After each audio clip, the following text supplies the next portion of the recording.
اسلامی بھائیوں، زندگی کسے پیاری نہیں ہوتی، زندگی کسے اچھی نہیں لگتی۔ ہر فرد کی خواہش ہوتی ہے کہ وہ طویل عرصے تک زندہ رہے اور زندگی کی تمام نعمتوں سے وہ لطف اندوز ہوتا رہے۔ یہ دنیا جس میں ہم رہتے ہیں، جس کی محبت میں ہم غرق ہیں، جس کی خوبصورتی اور چمک دمک سے ہم متاثر ہیں، جس کو حاصل کرنے کے لیے ہم دن دیکھتے ہیں نہ رات، نہ گرمی دیکھتے ہیں نہ سردی، نہ بارش دیکھتے ہیں نہ طوفان، اس دنیا کی کیا حقیقت ہے؟ کیا آپ جانتے ہیں یہ کب تک رہے گی؟ اس کی عمر کیا ہے؟ اللہ عز و جل جو اس کائنات کا خالق ہے، اس دنیا کا مالک ہے، وہ اس دنیا کی حقیقت سے پوری طرح باخبر ہے۔ آئیے اسی خالق کائنات سے اس دنیا کی حقیقت جانتے ہیں۔ رب کا فرمان ہے اعلموا انما الحیات الدنیا لعب ولہو وزینۃ وتفاخر بینکم وتکاثر فی الاموال والاولاد كمثل غيث أعجب الكفار نباته ثم يهيج فتراه مصفرا ثم يكون حطاما وفي الآخرة عذاب شديد ومغفرة من الله ورضوان وما الحياة الدنيا إلا متاع الغرور۔ دنیا کی زندگی کھیل تماشا، زیب و زینت، آپس میں ایک دوسرے پر فخر کرنا، مال و اولاد میں ایک دوسرے سے آگے بڑھنے کی کوشش کرنا، جیسے بارش اور اس کی پیداوار کسانوں کو اچھی لگتی ہے، پھر جب وہ خشک ہو جاتی ہے تو تم اسے زرد رنگ میں دیکھتے ہو، پھر دیکھتے ہی دیکھتے بالکل وہ چورا چورا ہو جاتی ہے۔ آخرت میں برے لوگوں کے لیے سخت عذاب ہے اور نیک لوگوں کے لیے اللہ کی مغفرت و رضامندی ہے۔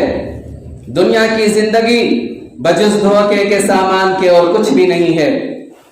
اس آیت کریمہ میں اللہ رب العزت نے کتنی بہترین طریقے اس دنیا کی حقیقت ہمارے سامنے واضح فرما دیا ہے کہ یہ دنیا محض کھیل تماشا، زیب و زینت اور آپس میں ایک دوسرے پر فخر کرنا، مال و اولاد میں ایک دوسرے سے بڑھنے کی کوشش کرنا، اس سے زیادہ یہ کچھ نہیں ہے۔ مزید اللہ تعالیٰ اس آیت کریمہ کے اندر اس دنیا کی مثال بارش سے دی ہے۔ جب بارش ہوتی ہے تو پودے لہلہانے لگتے ہیں، جسے دیکھ کر کسان اور کاشتکار خوش ہوتے ہیں، پھر وہ پودے خشک ہو کر زرد اور پیلے ہو کر بالکل چورا چورا ہو جاتے ہیں، یعنی اس کی سرسبز و شادابی، اس کی ہریالی برقرار نہیں رہتی ہے۔ بس اسی طرح اس دنیا کی مثال ہے۔ اس دنیا کی حقیقت سے جو لوگ ناواقف ہیں انہیں اچھی طرح سے جان لینا چاہیے کہ اس دنیا کی چمک دمک، اس کی زیب و زینت، اس کی خوبصورتی، یہ ساری چیزیں فانی ہیں۔ کوئی چیز باقی رہنے والی ہے تو وہ صرف اور صرف انسان کے نیک اعمال ہیں، جو انسان کے ساتھ رہیں گے اور جہنم سے نجات کے باعث ہوں گے۔ کسی نے سچ کہا ہے کہ یہ دنیا کی زندگی ایک سپر مارکیٹ کی طرح ہے، اس میں گھومیے پھریے، جو چاہیے خریدیے، جتنا چاہیے خریدیے، بے شک آپ پوری ٹرالی بھر لیجئے، لیکن یاد رکھیے آپ کو کیشیئر کے پاس بھی جانا ہے، جتنا سامان لیا ہے اس کا حساب دینا ہے۔ بس یہی مثال اس دنیا کی ہے۔ یہاں جو کچھ کیجیے گا، حلال حرام، جائز ناجائز، خیر شر، اللہ کی فرما برداری نافرمانی، اس دنیا کے ختم ہونے کے بعد اللہ احکم الحاکمین جو خیر الحاسبین ہے، اس کے پاس جا کر کے اپنی پوری زندگی کا حساب دینا ہے، ایک ایک لمحے کا، ایک ایک سیکنڈ کا حساب دینا ہے۔ یہ دنیا خواب کی طرح ہے۔ کبھی سونے والا شخص ایسی انوکھی چیزیں دوران خواب دیکھ رہا ہوتا ہے جس کا حقیقت سے کوئی واسطہ نہیں ہوتا ہے، اور وہ خواب میں ان چیزوں سے بہت زیادہ لطف اندوز اور محظوظ ہو رہا ہوتا ہے، اتنے میں اس کی نیند کھل جاتی ہے اور اسے معلوم ہو جاتا ہے کہ یہ تو محض خواب تھا۔ اسی طرح دنیا دار لوگ سمجھتے ہیں جو کچھ وہ کما رہے ہیں، جو کچھ جمع کر رہے ہیں، قیمتی اور باقی رہنے والا ہے، لیکن جب اس کا اس دنیا سے جانے کا وقت آ جائے گا اس وقت اس کی آنکھیں کھل جائے گی، اس وقت اسے معلوم ہو جائے گا کہ دنیا کی ساری چیزیں عارضی تھیں، اب تک وہ دھوکے میں مبتلا تھا۔ اس وقت کف افسوس ملنے کے سوا کوئی چارہ نہیں ہوگا۔ اسلامی بھائیوں، آخرت کے مقابلے میں اس دنیا کی کوئی حیثیت نہیں۔ آخرت کی زندگی لامحدود اور انلمیٹیڈ ہے، اور اس دنیا کی زندگی محدود اور لمیٹیڈ ہے۔ اب وہ شخص کتنا بڑا نادان ہے جو اس دنیا فانی کی خاطر آخرت کی زندگی جو کہ لامحدود ہے اس زندگی کو برباد کر لیتا ہے۔ ایک انسان اس دنیا کے اندر کتنا جی لیتا ہے؟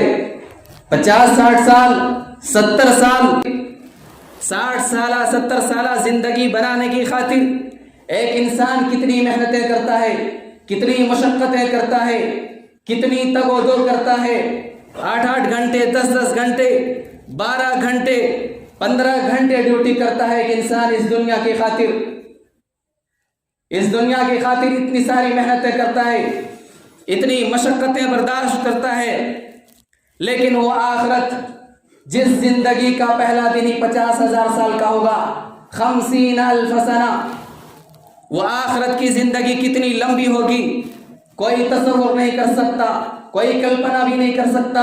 50 60 سالہ زندگی بنانے کی خاطر اتنی محنت و مشقت کرتا ہے، 15 گھنٹے ڈیوٹی کرتا ہے، لیکن کیا اس آخرت کی زندگی کے لیے جو لامحدود ہے، کیا اس زندگی کے لیے اللہ کو یاد کرنے کے لیے کیا 1 گھنٹے 2 گھنٹے وقت نکالتا ہے؟ آپ محنت کیجئے، خوب محنت کیجئے، 15 گھنٹے نے بے شک آپ 20 گھنٹے محنت کیجئے، اللہ تعالیٰ نے اس چیز سے نہیں روکا ہے۔ اتنی محنت کیجئے کہ آپ دنیا کا نمبر 1 مالدار بن جائیے، بل گیٹس کو بھی پیچھے چھوڑ دیجئے، اللہ تعالیٰ نے اس چیز سے نہیں روکا ہے، لیکن ساتھ ہی ساتھ آخرت کی بھی فکر کیجئے۔ اس دنیا کی خاطر 50 60 سالہ زندگی کی خاطر ہم اتنی محنت و مشقت کرتے ہیں، تو اس آخرت کی زندگی کے لیے ہمیں کتنی محنت کرنی چاہیے؟ کیا ہم اللہ کے لیے 1-2 گھنٹہ وقت نکالتے ہیں؟ اس سوال کو اپنے دل میں بٹھا لیجئے اور اس کا جواب ڈھونڈنے کی کوشش کیجئے۔ اسی لیے اللہ تعالیٰ فرماتا ہے فما متاع الحیات الدنیا فی الآخرۃ الا قلیل، آخرت کے مقابلے میں دنیا کی زندگی کا فائدہ بہت ہی کم ہے، تھوڑا سا ہے۔ دوسری جگہ فرمان ہے قل متاع الدنیا قلیل والآخرۃ خیر لمن اتقى ولا تظلمون فتیلا۔ اے نبی صلی اللہ علیہ وسلم، لوگوں سے کہہ دیجئے، دنیا والوں سے کہہ دیجئے، دنیا کا آرام چند روزہ ہے، چند روزہ ہے، اس کے بعد اس دنیا سے چلا جانا ہے، لیکن ایک پرہیزگار کے لیے آخرت کی زندگی بہتر ہے، اور ان پر ایک دھاگے کے برابر بھی ظلم نہیں ہوگا۔ اللہ تعالیٰ ان لوگوں سے پوچھے گا کل قیامت کے دن جنہوں نے اپنی زندگی برباد کی ہو، کم لبثتم فی الارض عدد سنین، تم دنیا میں کتنے سال رہے؟ وہ کہے گا، وہ لوگ کہیں گے قالوا لبثنا یوما او بعض یوم فاسأل العادین، وہ لوگ کہیں گے کہ دنیا میں ہم صرف 1 دن ٹھہرے یا دن کا کچھ حصہ رہے، یعنی 1 دن بھی نہیں۔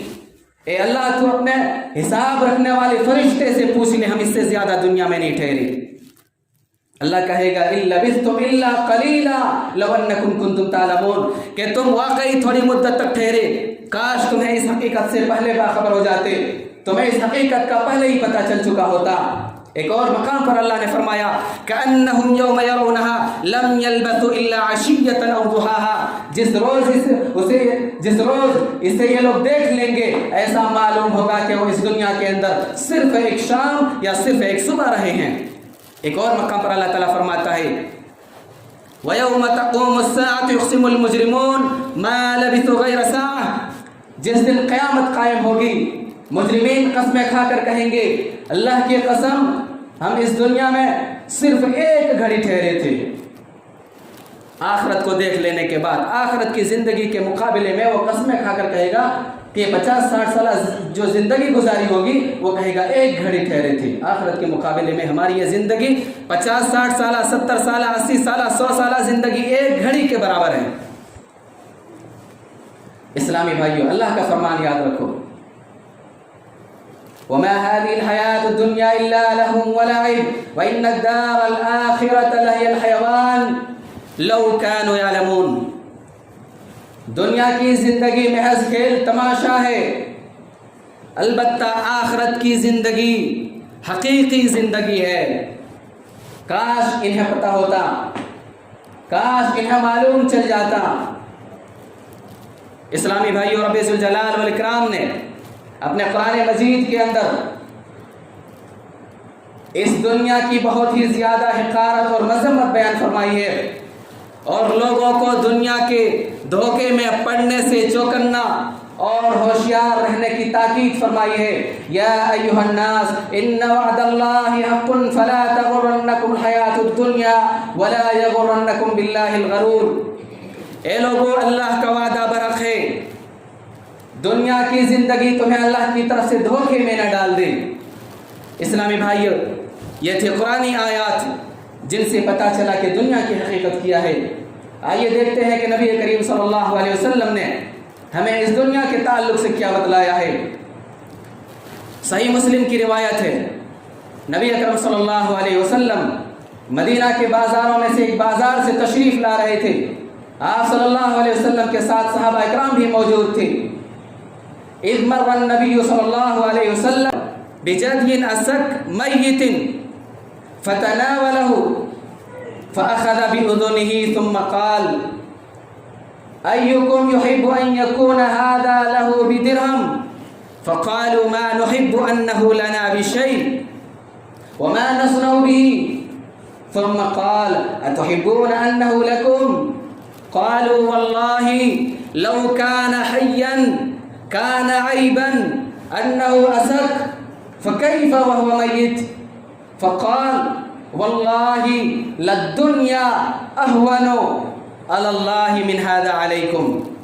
نبی کریم صلی اللہ علیہ وسلم کا گزر بکری کے ایک چھوٹے چھوٹے کانوں والے مردہ بچے کے پاس سے ہوا. ایک مردہ بچہ تھا بکری کا جس کے کان چھوٹے چھوٹے تھے. نبی اکرم صلی اللہ علیہ وسلم نے اس مردہ بچے کے کانوں کو پکڑ کر فرمایا، تم میں سے کون ہے جو اس بکری کے چھوٹے چھوٹے کانوں والے مردہ بچے کو 1 درہم کے بدلے خریدنا گوارا کرے گا؟ صحابہ نے عرض کیا، اللہ کے رسول صلی اللہ علیہ وسلم، بکری کے اس مردہ بچے کو جس کے کان چھوٹے چھوٹے ہیں 1 درہم تو کیا، ہم مفت اور فری میں بھی لینا گوارا نہیں کریں گے. نبی اکرم صلی اللہ علیہ وسلم نے دوبارہ پوچھا، کیا تم اسے لینا گوارا کرو گے؟ صحابہ نے عرض کیا، اللہ کے رسول صلی اللہ علیہ وسلم، اللہ کی قسم اگر یہ زندہ ہوتا، یہ بکری کا بچہ اگر زندہ ہوتا تب بھی عیب دار تھا کیونکہ اس کے کان چھوٹے چھوٹے تھے. اب جبکہ یہ مر چکا ہے اس کو ہم خریدنا کیسے گوارا کر سکتے ہیں؟ نبی اکرم صلی اللہ علیہ وسلم نے ارشاد فرمایا، اللہ کی قسم اس مردہ بچے کی جو حیثیت تمہارے نزدیک ہے، اللہ کے نزدیک اس دنیا کی حیثیت اس سے بھی کم ہے. کتنے بہترین انداز میں نبی اکرم صلی اللہ علیہ وسلم نے اپنی امت کو سمجھایا. مثال دے کر کے نبی اکرم صلی اللہ علیہ وسلم نے اس امت کو سمجھایا اس دنیا کی حقیقت کیا ہے. مثالوں سے انسان کو جلدی سمجھ میں آتا ہے. ایک اور مثال دیکھیے، نبی اکرم صلی اللہ علیہ وسلم نے ارشاد فرمایا، لو كانت الدنيا تعدل عند الله جناح بعوضة ما سقى كافرا منها شربة ماء، رواہ الترمذی وصححہ الالبانی. نبی اکرم صلی اللہ علیہ وسلم نے ارشاد فرمایا، اگر اللہ کے نزدیک اس دنیا کی حیثیت مچھر کے 1 پر کے برابر بھی ہوتی، مچھر کے 1 پر، دونوں پر نہیں، مچھر کے 1 پر کے برابر بھی اللہ کے نزدیک اس دنیا کی کوئی حیثیت ہوتی تو اللہ تعالیٰ کسی کافر کو 1 گھونٹ پانی نصیب نہیں کرتا. کیا پتہ چلا؟ مچھر کے 1 پر کے برابر بھی اللہ تعالیٰ کے نزدیک اس دنیا کی کوئی حیثیت نہیں ہے. ایک اور حدیث دیکھیے، نبی اکرم صلی اللہ علیہ وسلم ارشاد فرماتے ہیں، واللہ ما الدنیا فی الآخرہ الا مثل ما يجعل احدکم اصبعه فی الیم فلینظر بما یرجع. نبی اکرم صلی اللہ علیہ وسلم نے ارشاد فرمایا، اللہ کی قسم آخرت کے مقابلے میں اس دنیا کی حیثیت اس سے زیادہ نہیں ہے جتنا کہ تم میں سے کوئی شخص اپنی ایک انگلی سمندر میں ڈبوئے اور باہر نکال کر کے دیکھے کہ اس کی انگلی میں کتنا پانی آیا ہے۔ آپ غور کیجئے، نبی اکرم صلی اللہ علیہ وسلم قسم کھا کر فرما رہے ہیں۔ ایک انسان قسم کیوں کھاتا ہے؟ اپنی بات میں زور ڈالنے کے لیے، اپنی بات میں تقویت پہنچانے کے لیے۔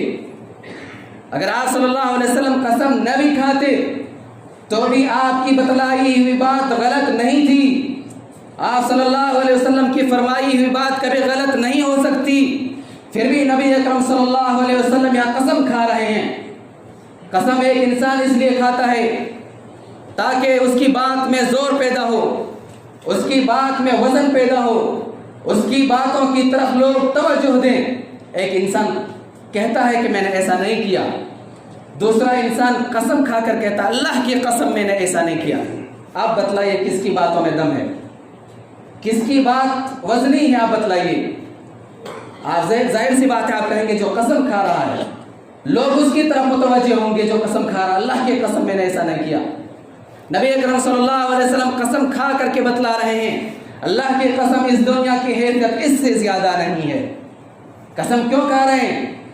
تاکہ امت کے دل و دماغ میں میری بات بیٹھ جائے، توجہ سے میری بات میری امت کے لوگ سنیں۔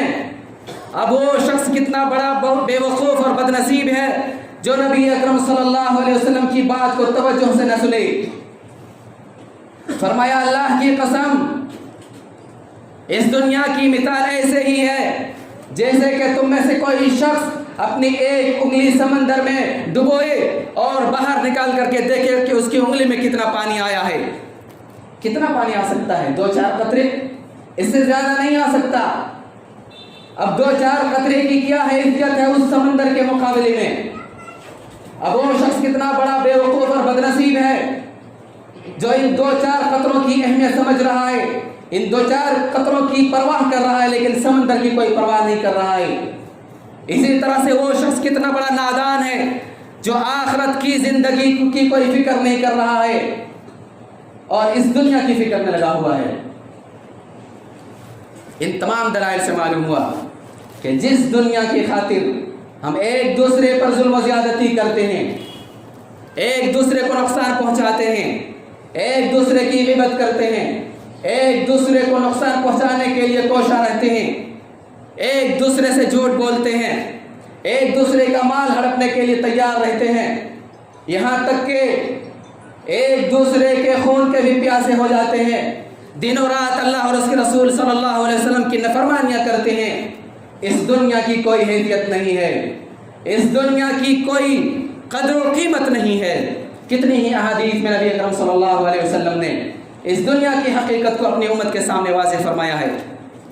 عبداللہ ابن مسعود رضی اللہ تعالیٰ عنہ بیان فرماتے ہیں نام رسول اللہ صلی اللہ علیہ وسلم علی حصیر فقام وقد اثر فی جنبه فقلنا یا رسول اللہ لو اتخذنا لك وطاء فقال ما لي وللدنيا ما انا في الدنيا الا كراكب استظل تحت شجرة ثم راها وتركها۔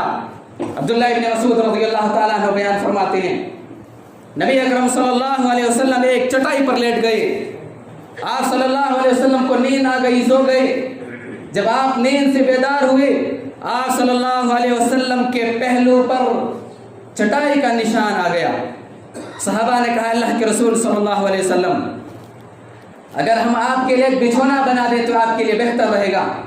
نبی اکرم صلی اللہ علیہ وسلم نے ارشاد فرمایا ما لی وللدنیا، مجھے دنیا سے کیا مطلب ہے، میری اور اس دنیا کی مثال ایسی ہی ہے جیسے کوئی مسافر ہو، کوئی سوار ہو جو ایک درخت کے نیچے سایہ حاصل کرنے کے لیے بیٹھے اور سایہ حاصل کرنے کے بعد تھوڑی دیر آرام کرنے کے بعد وہاں سے کوچ کر جائے اور درخت کو اسی جگہ چھوڑ دے۔ اس حدیث میں بھی نبی اکرم صلی اللہ علیہ وسلم نے کتنی بہترین انداز میں اپنی امت کو سمجھانے کی کوشش کی ہے۔ بس اللہ تعالیٰ سمجھنے والا دل اور سننے والا کان عطا کرے۔ کتنے بہترین طریقے سے سمجھانے کی کوشش کی ہے. فرمایا ایک انسان کو اس دنیا میں ایک مسافر کی طرح رہنا چاہیے. جس طرح ایک مسافر سفر کرتا ہے اور تھک جاتا ہے دوران سفر تو کسی درخت کے نیچے سایہ حاصل کرنے کے لیے رکتا ہے, آرام کرنے کے لیے رکتا ہے, تو وہ اپنی منزل کو بھولتا نہیں ہے. اسے کہاں جانا ہے اس آخری اسٹاپیج کو وہ بھولتا نہیں ہے, اسے یاد رہتا ہے. اور وہ آرام ہی اس لیے کرتا ہے تاکہ وہ لمبی دوری طے کرنے کے لیے اس کے اندر قوت و نشاط پیدا ہو. حضرت عبداللہ ابن عمر رضی اللہ تعالیٰ عنہ بیان فرماتے ہیں نبی اکرم صلی اللہ علیہ وسلم نے میرے کندھے کو پکڑ کر فرمایا کن فی الدنیا کأنک غریب او عابر سبیل. اے ابن عمر, اس دنیا میں ایک مسافر کی طرح زندگی گزارنا, ایک راہ گزر کی طرح. آپ غور کیجئے, نبی اکرم صلی اللہ علیہ وسلم نے ان کے کندھے پر ہاتھ رکھتے ہیں. جب کوئی انسان اپنے بچے کو یا اپنے ساتھی کو بہت ہی ضروری اور اہم بات بتلاتا ہے تو سب سے پہلے اس کا ہاتھ تھامتا ہے یا اس کے کندھے پر ہاتھ رکھتا ہے. اس کا مطلب ہے جو بات بتلائی جا رہی ہے غور سے سنو. وہ بات یہ ہے کن فی الدنیا کأنک غریب و عابر سبیل. اور حضرت عبداللہ ابن عمر رضی اللہ تعالیٰ عنہما فرمایا کرتے تھے اذا امسیت فلا تنتظر الصباح واذا اصبحت فلا تنتظر المساء. جب تم شام کر لو تو صبح کے انتظار میں نہ رہو, کیونکہ تمہیں معلوم نہیں کہ شاید یہ شام تمہارے لیے آخری شام ہو. اور جب صبح کر لو تو شام کے انتظار میں نہ رہو, کیونکہ تمہیں معلوم نہیں شاید یہ صبح تمہارے لیے آخری صبح ہو. آج بھی کتنے سارے لوگ ایسے ہیں, اگر ان کو اللہ کے دین کی طرف بلایا جائے, مسجد کی طرف بلایا جائے, نماز کی طرف بلایا جائے, تو اس کا جواب ہوتا ہے کہ ابھی تو پوری زندگی باقی ہے, ابھی موج مستی کے دن ہیں, جب بڑھاپا آئے گا تو ہم اللہ سے توبہ کر لیں گے, اللہ غفور رحیم ہے. اے عقل مند انسان, ذرا غور و فکر تو کر, تمہیں کس نے بتا دیا کہ تو بڑھاپے تک زندہ رہے گا؟ کیا جوانوں کو موت نہیں آتی؟ کیا تم نے فرشتے سے, موت کے فرشتے سے یہ کانفرنس کیا کہ تمہاری موت اس وقت آئے گی جب تو بوڑھا ہو جائے گا؟ عبداللہ ابن عمر رضی اللہ تعالیٰ عنہ مزید فرماتے ہیں وَخُذْ مِنْ صِحَّتِكَ لِسَقَمِكَ وَمِنْ حَيَاتِكَ لِمَوْتِكَ. اپنی صحت کو بیماری سے پہلے غنیمت جان لو, کیونکہ جب بیماری آ جائے گی تڑپتا رہے گا, چیختا رہے گا, وہ کام نہیں کر سکے گا جس کام کو کرنے کی طاقت اللہ تعالیٰ نے تمہیں صحت کے زمانے میں دے رکھی تھی. وَمِنْ حَيَاتِكَ لِمَوْتِكَ, اور اس زندگی کو موت سے پہلے غنیمت جان لو, کیونکہ مرنے کے بعد بہت سارے وہاں رونے والے چلانے والے چلائیں گے, روئیں گے اے اللہ تو ایک بار ہمیں موقع دے دے, ایک بار چانس دے دے, اس بار جائیں گے تو ہم نیک اعمال کے سوا کچھ بھی نہیں کریں گے, لیکن اللہ تعالیٰ وہاں سے کسی کو آنے کی اجازت نہیں دے گا. حضرت علی رضی اللہ تعالیٰ عنہ بیان فرماتے ہیں ارتحل للدنيا مدبرا وارتحلت الآخرة مقبلا ولكل واحدة منهما بنون فكونوا من أبناء الآخرة ولا تكونوا من أبناء الدنيا فاليوم عمل ولا حساب وغدا حساب ولا عمل. حضرت علی رضی اللہ تعالیٰ عنہ بیان فرماتے ہیں لوگوں, دنیا پیٹ پھیر کر بھاگ رہی ہے, آخرت سامنے آ رہی ہے. دنیا اور آخرت ہر ایک کی الگ الگ بیٹے ہیں. کچھ لوگ دنیا دار ہیں, کچھ لوگ آخرت والے ہیں, تو تم آخرت کے بیٹے بنو, آخرت والے بنو, دنیا دار نہ بنو, دنیا کے بیٹے نہ بنو. فَالْيَوْمَ عَمَلٌ وَلَا حِسَاب, آج عمل ہی عمل ہے, جتنا چاہو عمل کر لو, کوئی حساب لینے والا نہیں, لیکن کل قیامت کے دن حساب ہی حساب ہوگا, کوئی عمل کا دن نہیں ہوگا, کوئی عمل نہیں کر سکتا. کتنے بہترین بات بتلائی اسلامی بھائیوں. ہم دن اور رات موت سے قریب ہو رہے ہیں, ہماری عمریں تمام ہو رہی ہیں, ہماری عمریں ضائع ہو رہی ہیں, ہماری عمریں پوری ہو رہی ہے, موت ہماری نزدیک آ رہی ہے. بہت جلد اس دنیا سے ہم چلے جائیں گے اور زمین کے گڑھے میں دفن ہو جائیں گے. جانا کوئی بستر ہوگا, نہ تکیا, نہ روشنی ہوگی, نہ ہوا, نہ آپ کے احباب ہوں گے, دوست ہوں گے, نہ رشتہ دار ہوں گے, نہ آپ کے اہل خانہ ہوں گے, نہ آپ کی آل اولاد ہوگی. وہاں اگر کوئی ہوگا تو وہ آپ کے اعمال ہوں گے. اگر آپ کے اعمال اچھے نکلے تو آپ کا بیڑا پار, اور اگر آپ کے اچھے اعمال نہ نکلے تو بیڑا غرق. اللہ تعالی ہمیں صحیح معنوں میں دنیا کی حقیقت سمجھنے کی توفیق عطا فرما.